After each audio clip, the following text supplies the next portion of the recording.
தமிழ் தேசிய கூட்டமைப்பின் மே தின கூட்டம் அம்பாறையில் இன்று இடம்பெற்றது. அக்கரைப்பற்று மருதையடி மாணிக்கப்பள்ளியார் ஆலயத்தில் ஆரம்பிக்கப்பட்ட மேதின பேரணியில் கூட்டமைப்பின் தலைவரும் எதிர்க்கட்சித் தலைவருமான இரா சம்பந்தன் உள்ளிட்ட பாராளுமன்ற உறுப்பினர்களும் கலந்து கொண்டனர். சாகாமம் வீதியூடாக ஆலையடி வேம்பு தர்மசங்கரி மைதானத்தை பேரணி வந்தடைந்தது. அம்பாறை மாவட்ட பாராளுமன்ற உறுப்பினர் கவீந்திரன் கோடீஸ்வரன் தலைமையில் கூட்டம் ஆரம்பமாகியது.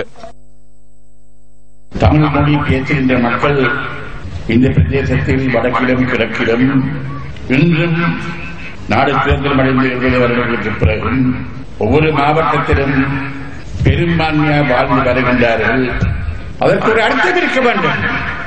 அந்த தமிழ் பேசும் பெரும்பான்மை நிரந்தரமாக பாதுகாக்கப்பட வேண்டும்.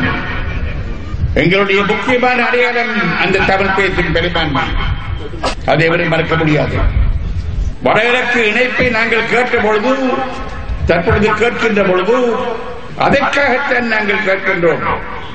தமிழ் பேசும் பெரும்பான்மை பாதுகாக்கப்பட வேண்டும். தமிழ் பேசும் மக்கள் ஒற்றுமையாக இருந்தால் அவர்கள் மீது இழைக்கப்படுகின்ற அநீதிகள் அநியாயங்கள் இல்லாமல் போகும். அதை நாங்கள் தடுக்கலாம், அதை நாங்கள் நிறுத்தலாம், அதை நாங்கள் மாற்றி அமைக்கலாம். அதிகார பயிர் வந்த பிறகு நாங்கள் பலவாக செயற்படலாம். எவரையும் நாங்கள் பாதிக்கவில்லை, எவரையும் நாங்கள் எதிர்க்கவில்லை. வடகிழக்கில் வாழ்கின்ற சகல மக்களை நாங்கள் நேசிக்கின்றோம். நாங்கள் சமாதானமாக வாழ விரும்புகின்றோம். அவர்களுக்கு நீதி நியாயம் வழங்கப்பட வேண்டும் என்பதில் எமது மனிதர் மீதுமான சந்தேகம் இல்லை. அவர்களுக்கு நீதி நியாயம் வழங்கப்பட வேண்டும். அதே சமயம் நீதி நியாயம் இருக்கக்கூடியது.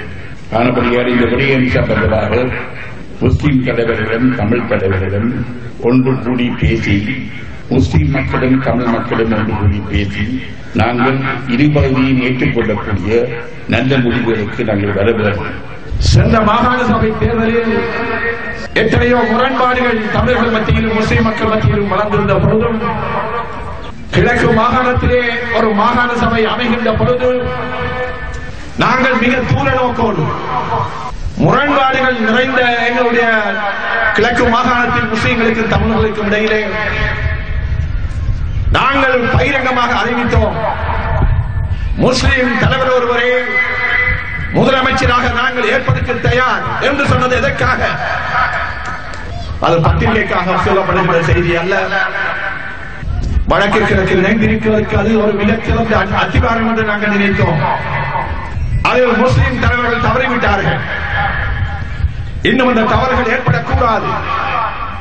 தமிழ் மக்களுக்கு, தமிழ் தேசத்துக்கு ஒரு இன விடுதலை கிடைக்க வேண்டுமானால், அரசியல் தீர்வு ஒன்று கிடைக்க வேண்டுமானால் அது அம்பாறை மக்களுடைய, தமிழ் மக்களுடைய பிரச்சனையையும் உள்ளடக்கிய ஒரு தீர்வாகத்தான் அது ஏற்பட வேண்டும் என்பதை நாங்கள் மிக தெளிவாக இருக்கிறோம்.